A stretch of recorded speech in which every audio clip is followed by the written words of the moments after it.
Welcome, welcome, welcome. Welcome to the beautiful world of our soul. Let's start our wonderful morning by going inward, by practicing our gratitude and connecting back in 100 seconds.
Life is a blessing. And after just having a culture of blessings, let's be grateful to all the light beings, to all the masters, angels, guardians, for their presence, for their lessons, for their teachings, for their messages that they continue to give us throughout our day. Some we tap into, some we don't.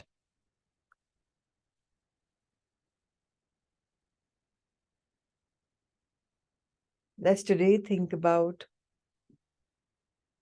what all we have learned in our wonderful life.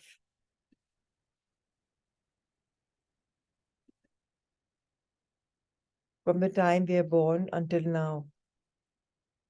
How many knocks and shocks of life have we been given? What has each knock and shock taught us? At least take 5 minutes of grounding, of thinking, of analyzing. And each time the big problem came in your life, what was the outcome? Did you lament and grieve and talk about when will this go? Or did you learn something out of it? Because what we haven't learned will repeat itself. But even if now, if we reflect and we learn a lesson and we realize that, oh, this was a lesson to be learned, then the purpose of that knock and shock is over and it will not repeat itself.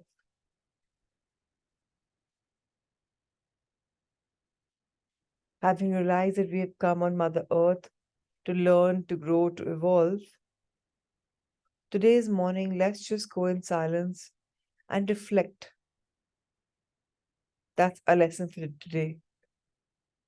After which, we will express our gratitude and we'll move on to sessions reading.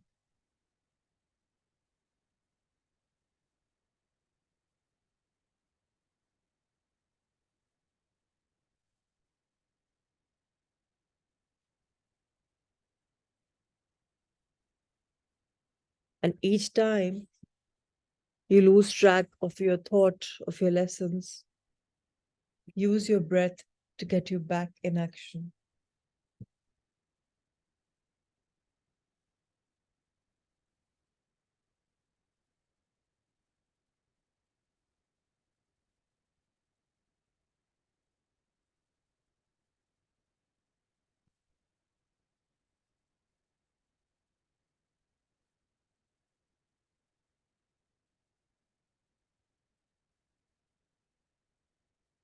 We must also remember that be it extremely good times or extremely tough times,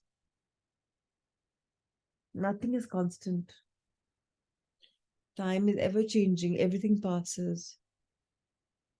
So to be extremely happy and then sad that it's crossed over is also something we should learn, that we should enjoy while it lasts, but never grieve when it's gone. Because even good times have come for a purpose, for a lesson, as a gift. And even bad times come as a gift, as a lesson. Back to our reflection time.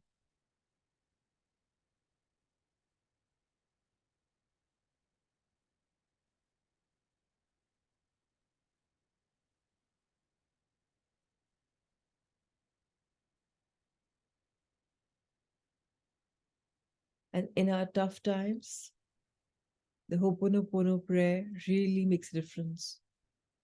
If done daily, it'll enhance ability to reflect, to understand, to be grateful, to be forgiving,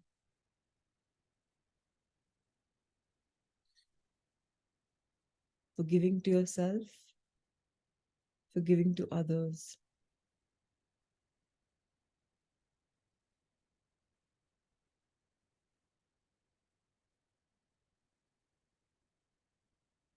Also realize that each time you resisted, the thing persisted even more. But each time you accepted, the toughness stopped there and then.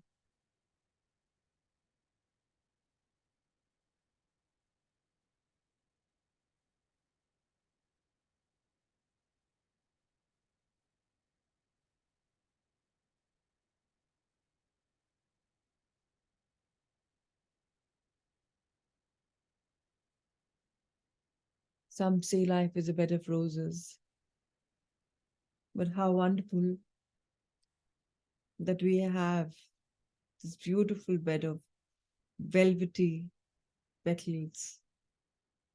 Yes, there's some thorns that prick, that hurt, but then if perfected, the art of living is perfected, those will always be below. On top will always be the lotus, the rose beds, rose flowers.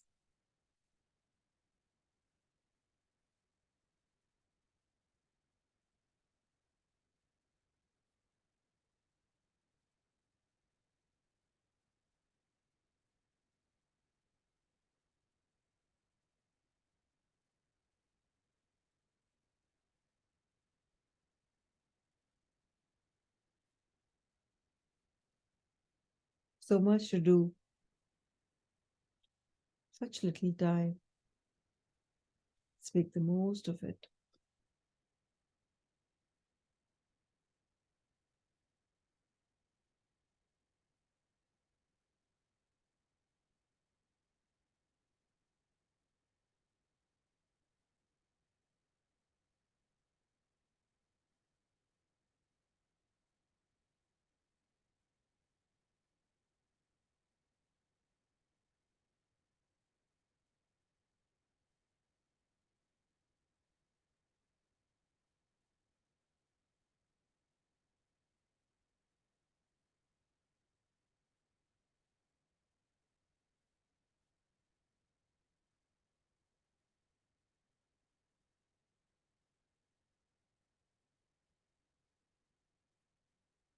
Life gives us so many opportunities to learn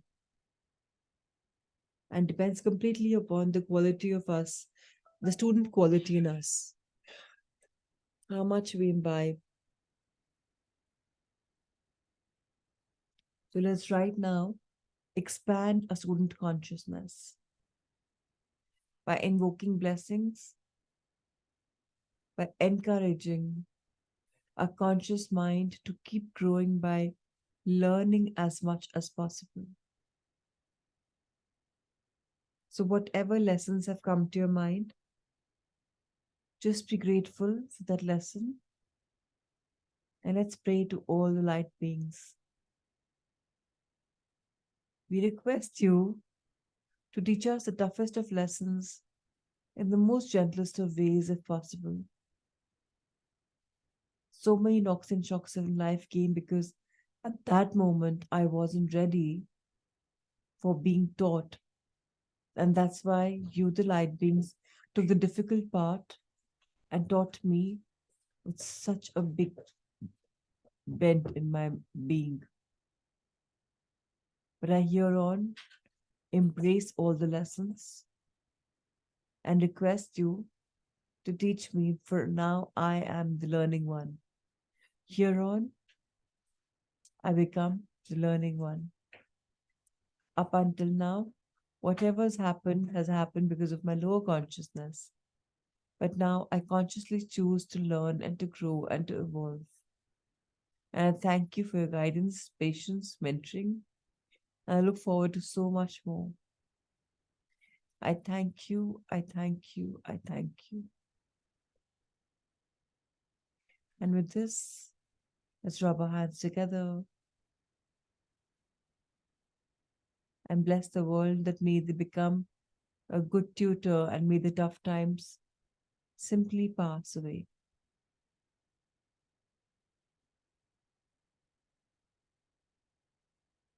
And now bless your entire body.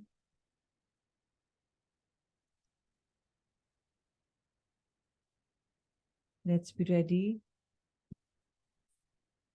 for learning, for growing, for receiving messages this morning in the wonderful book Same Soul, Many Bodies, authored by Dr. Brian Weiss, in which he is talking more about progressive beings, progression. And today we start this wonderful chapter number 4. And the lesson today to be learned is about empathy. And the people whose stories we're going to be talking about in progression would be about Samantha and Max. A few days before I began this chapter, my wife Carol's uncle lay dying of cancer in a Miami hospital. She and he were very close, and this was an ordeal for her. I was close to him too, though not nearly to the degree Carol was. So when I visited his hospital room, my focus was less on him than on her and on his children gathered at his bedside. His wife had passed away many years earlier. I could feel their sadness, their pain, and grief. This was empathy on my part, an emotion that grows as we get older, for the degree to which we empathize is influenced by undergoing similar situations in our own lives. I had lost both a child and my father, and thus knew the pain of confronting the death of a loved one. It was not difficult for me to experience the emotions of the people in that room. I know what grief feels like, and I felt a strong kinship with them all, even though I had met the children only a few times over the years. I was able to reach out to them, and they could accept my words of comfort, knowing they were genuine. They empathized with me as well.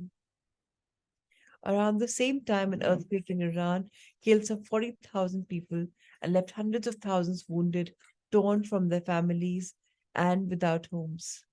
There were horrific scenes on television of people digging out the wounded and the dead.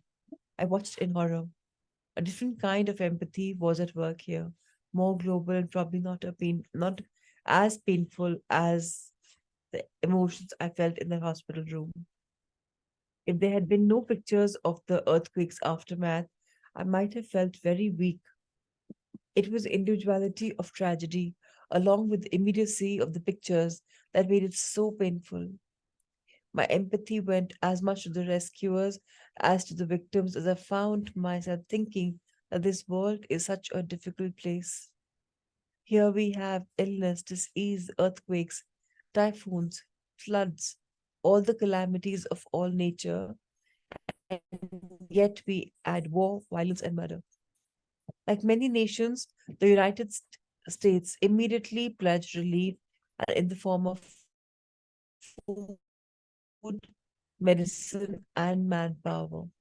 Yet, we were assured Iran was still part of the evil and it was right to hate their leaders. It could claim they were a threat to us, we could go to war. Madness. Empathy is ability to put yourself in someone else's place, to feel their feelings, or to be in a situation we see through their eyes. If we are capable of empathy, we can bond with those who are suffering, rejoice in another's love, feel pleasure of someone else's triumph, and understand a friend's anger and a stranger's grief.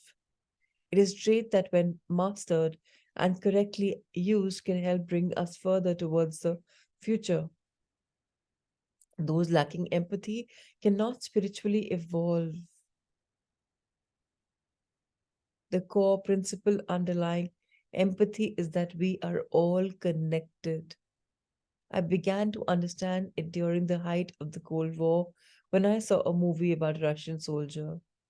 I knew I was supposed to hate him, but as he went through the daily ritual, shaving, having breakfast, going into the field for training, I remember thinking, this soldier is only a few years older than I. He may have a wife and children who love him. Perhaps he is being forced to fight for political ideas that are those of his leaders, but with which he disagrees. I've been told he's my enemy, but if I looked into his eyes, wouldn't I see myself? Aren't I being told to hate myself?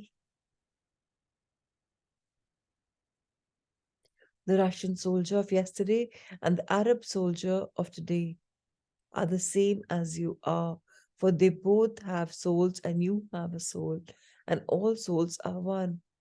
In our past lifetimes, we have changed races, sexes, economic circumstances, living conditions, religions.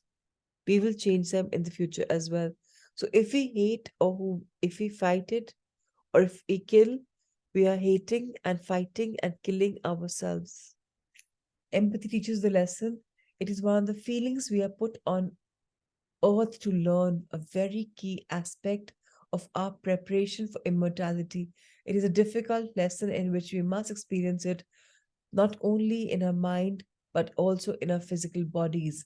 And in the mind and body, we have pain, dark emotions, difficult relationships, enemies, loss, and grief. We thus tend to forget others and concentrate on ourselves. But we also have love, beauty, music, art, dance, nature, and air, and we long to share them. We cannot transform negativity into the positive without empathy, and we cannot truly understand empathy without experiencing it in our present life, in our past, and in our future. Samantha experienced it.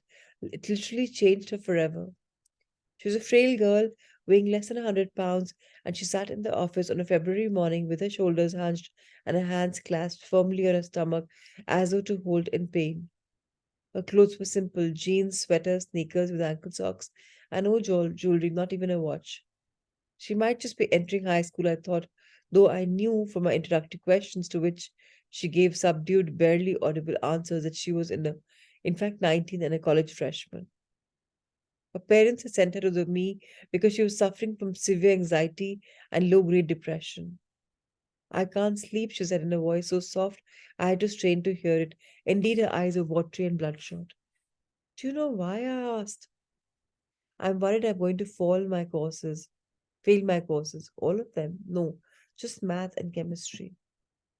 Why not take different subjects? I winced. It was a stupid question. Those were the courses she had selected, and indeed she bristled. They are prerequisites. For med school, I ought to know. They had been the focus of my college years, and yet I creamed the math sat. So you want to be a doctor? I sounded banal. And I knew it. I was searching for a point of entry, something that could rouse her from the defeated young woman sitting opposite me. At last, she raised her head and met my eyes more than anything else. It's what I'm going to be. But you can't get into med school unless you pass math and chemistry. She nodded, her eyes kept contact. I had identified her problem. The very fact had given her little hope. Tell me, do you have trouble with your math and science courses in high school? A little. No, a lot, though you wouldn't know it from the SATs. I wondered if you experienced too much parental pressure. Do your mom and dad want you to be a doctor? They want whatever I want. They've been wonderful, supportive, kind, loving. I couldn't have better parents. They got me a tutor to help me with my studies, but she doesn't do much good. I just look at the numbers and the formulas and I go blank. She spoke with such fervor, such passion, and for the first time I saw what an extraordinary young woman Samantha was. The pressure did not seem to be parental but internal. I was sure that a sense of defeat was not so ingrained that it wouldn't be overcome. And now you feel you're letting them down. Yes, and it makes me miserable. I'm letting my brother down too. Sean, he's 11 and he has a weak heart and he has to be careful. But he's really myself. I'm letting him down most of all. Dr. Weiss, I go into a classroom to take test, even the simplest quiz, and before I sit down, I start trembling and I'm sweating, and I began to panic and want to run away. Once I actually did, just ran out of the room and back to my dorm and lay on the bed and sobbed. What happened? Oh, I told them I was sick, and they let me take the quiz again. They let me take my midterms again too. The ones I failed last month, the ones I'll fail again. Fail and fail and fail and fail. She broke down, weeping with an anguish born of months of despair. I let her cry. It would have been futile to stop her. But at least the tears ceased, and to my amazement, she managed a wan and endearing smile. I'm a mess, she said. My whole life's down the tubes. Fix me. I knew we would have to find the source of a block. Perhaps it lay in a different life. I thought of regressing her to find out, but I wanted to learn more before we began. What about your grades in other courses? Straight A's, I'm not dumb. No, I didn't think so. Then let's say, just hypothetically, you couldn't pass math and chemistry and had to choose a different future. Would that be so terrible? It would be impossible, she said calmly. Not really. You're still young. There are millions paths open to you. Don't you understand? There's only the one. Don't understand why. Because I've seen my future. I've seen it in my dreams. Electricity, you've seen it? If she shared my excitement, she'd not show it, yes. But I don't get how it'll happen. Not if I can't pass my exams. How do you know the dream is really about your future? That what you see will happen because what I've dreamt about the future before it comes true. Sadness crept back into her voice. Only this time it can't happen. Something is stopping it. She's going too fast. Backtrack a second, I said. Give me an example of a dream that came true. I had a dream that my friend Diana would get hurt in a car crash. 2 weeks later, she did, just like I saw it. Another car hit her. When she stopped at an intersection, she shuddered. Creepy. She described other precognitive dreams, a mountain climbing accident, and the early arrival home of a father from business trip. Many people have precognitive dreams, visions of events about to happen. I'd encountered them several times before. But with Samantha, many future dreams were even more textured, more vivid, more elaborate. She was seeing not an incident but a detailed later life. I'm in med school, it's a great university, so there are scores of other students. It's graduation day, June. We're seated on a stage, and the dean is handing out diplomas. There's a huge audience of women in frilly, flowery dresses. So maybe the university is in the south. Flags are waving in the hot breeze. My parents are in the first row, and I can see them beaming at me, proud of me that I am of myself. The dean calls my name. I have graduated, he announces with the highest honors. I want to the I walk to the lucerne where he's standing and he hands me my diploma, which is rolled up and tied with a ribbon. The audience begins to cheer, not only my parents, but all of them. The other students are cheering too, and I'm so happy I could burst. I go back to my seats until untie the ribbon and open the diploma. It is the most beautiful thing I've ever seen. My name is printed on it, red like a neon sign, and she began to cry, tears as large as drops from a faucet. It's not going to happen. Maybe I should take a leave of absence, leave school before I fail a course so it won't be in my record. Maybe I should marry a doctor. Maybe you won't have to. Maybe we can find out where the block is coming from. My words did change little to encourage her. Her head was bowed once more and her hands clasped at her stomach. Any other dreams? I asked. It's a few years later. I'm a doctor now, walking down a hospital corridor, going from one patient's room to another. The patients are children. I'm a pediatrician. It's what I always wanted to be. I love kids, and it's obvious that they like me. For every one of them, even the littlest and sickest, with tubes coming from their noses and arms, are glad to see me. I'm thrilled that I have the experience to help them. One little boy takes my hand. I sit by his bedside until he falls asleep. The dreams could be anything: fantasies, precognitive dreams, dreams of the future, or metaphors having nothing to do with the medicine at all. But they were certainly real to Samantha. And she grew sadder when she related the second one, for she felt the barrier between the future and the present. The unscalable mountain of math and chemistry stood before her. She could see no way to bridge it. We scheduled several additional sessions quickly because she had to determine whether to stay in school, which was impossible if she couldn't get through the exams. I know the doctors are supposed to be objective, but I felt a special affinity for Amanda. She reminded me of my own daughter, Amy, who had her own dreams, her own bright future. Samantha came back 2 days later when she was in deep hypnotic trance. I instructed her to proceed along the path of her optimal future. Unerringly, the medical school graduation and and the proud pediatrician images reappeared. This time in even more detail, from the green trim of her academic robe to the antiseptic smell of the hospital corridors. This is my future, she insisted confidently when I asked her to explore alternatives in her current life.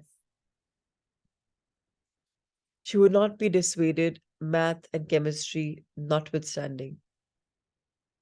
The session did not change her sense of frustration, but it did seem to motivate her to stay in school and go on with the therapy. There was hope somewhere, and the strong sense that her dream of the future would be realized. Urgency and fear were still present, but now she became more patient. And there was a resolute will to progress. I'll make it, she said. If she believed it, so did I. The next session, it was from a deep level that I led her into a past life. I see a man, Samantha said. He's not me, but yet he is me. He's an architect and his job is to design buildings for the Agora, for kings. He's a master at spatial relations and geometric designs, but these buildings are special. This is the most important commission he has ever received. They're complicated designs, but he's worried that he won't get them right. But the contemplation are difficult and answers won't come to him. Oh, I'm sorry for him. For me, he's a fine musician and plays a few flute at night to ease his spirit, but tonight the music does him no good. He's training and struggling, but the answers just don't come. Poor man, if he can't. She stopped in mid sentence, expression one of puzzlement. Her eyes remained closed. Wait a minute, I'm not in Greece anymore, but in Rome. I'm a few hundred years later. There's another man, a civil engineer. Again, it's me and not. It's he's me and not me. He designs buildings, bridges, roadways, aqueducts. He knows the composition and capabilities of the materials he uses, knows how to make sure that he builds will last forever. He is an expert mathematician as well. He's considered the best. He's the best. I am so happy for him. I could try. In early regression, it's not unusual for one to interrupt another, so I was surprised as Samantha suddenly leaped from Greek times to Roman, and taken by themselves, the two past lives are not remarkable. There are no powerful spiritual insights, no tragedies, traumas, catastrophes that might have led us to an understanding of a present blockage. Yet the dual regression was nevertheless immensely important because Samantha was able to connect emotionally and viscerally from the struggling Greek architect and civil engineer. She empathized with them. She could well understand the frustration of the architect and she felt the triumph of the engineer because she had known the same feeling in her dreams of the future. In effect, she was empathizing with herself. She knew she was architect and engineer and was enough for her to let go of present symptoms. In a sense, she already possessed a powerful mathematic and solving ability learned in the past. I could immediately see that her new perception of herself was carried over from regression experience. She became much more confident in speech and bearing. Her self image had been transformed. The block would soon be gone. amused, and indeed has the shift in her consciousness manifested itself almost immediately in an aha comprehension of the mathematical and chemical concepts that had been eluding her. With the continued help of a tutor, Samantha's math and science grades began improving as early as the next round of tests, and the positive reinforcements from her improved scores increased her confidence even more. I continued to see her for almost a year, then terminated therapy, convinced that she would achieve the promise of the dreams. At the end of her senior year in college, she came to see me. I did it. I knew what she meant, but let her explain. Did what? Got into med school. Good for you, I said, deeply gratified. Where? Her eyes twinkled and she gave me an impish grin. You see, Dr. Wise, my dream of the future aren't always infallible. The school isn't in the south. I'm going to Cornell. Samantha, a budding doctor, showed empathy for herself in the past and therefore could move towards her future. Max, an experienced doctor, showed his empathy for others in the past and therefore could see his future and transform his present. When I met him initially, he was, to put it bluntly, obnoxious. Even doctors make snap judgments at first meetings, and I wasn't the only one who could stand him. He was a doctor at a neighboring hospital, and many of his patients and colleagues felt the same way. Indeed, it was one of his colleagues, Betsy Prager, a psychologist, who sent him to me for the treatment. Better my office than hers was the attitude. She said the hospital staff had pretty much ordered him into therapy. He arrived like a small squall, high winds and high heat, paced in front of my desk in a state of advanced anxiety. I shouldn't be here, he announced. No need for it. Those bastards who run the hospital think I should be toned down. I think they should be fired. They're not letting me do my job. He was a tall man, 38, in jowly red face, unkempt, thinning brown hair, and eyes flashing fire. Dressed in tan slacks and a Hawaiian shirt, he looked more like a bartender than a physician. Jesus, he went on. This night nurse, typical woman, one of my patients, great guy. The prince, heroic, super family, has meningitis, calls for her. He's vomiting. She wouldn't get off the phone. I screamed at her to stop talking. She claimed her son was sick, fat chance, and when she hung up, I let her have it, threatened to beat her brains out. When was this? Last week. The witch reported me. I guess that's why Dr. Prager called you. What time did you threaten? I asked. Midnight, maybe after. What are you doing in the hospital so late? My job, looking after my patients. Dr. Prager says you're often late and always tired. She tells me you take on duties a resident or intern could handle. Uh, I'm sorry, I've just been interrupted by my family. So I'm supposed to go to Rajasthan right now at 6:30 was the schedule and I've gone past that. Didn't want to cancel the session. So I'd be back tomorrow afternoon. But tomorrow anyway is a Sunday, so we don't have a session. I'm going to excuse myself now because the trip is about 5 hours from here to the Mandirs. So I'm going to see you on Monday morning. And thank you always for understanding. And I'm sorry, I should have informed when we began the session. I've gone past a little much. Thank you, Sonia. Thank you so much. Thank you, everybody, for joining. I'll see you on Monday. Thank you so much.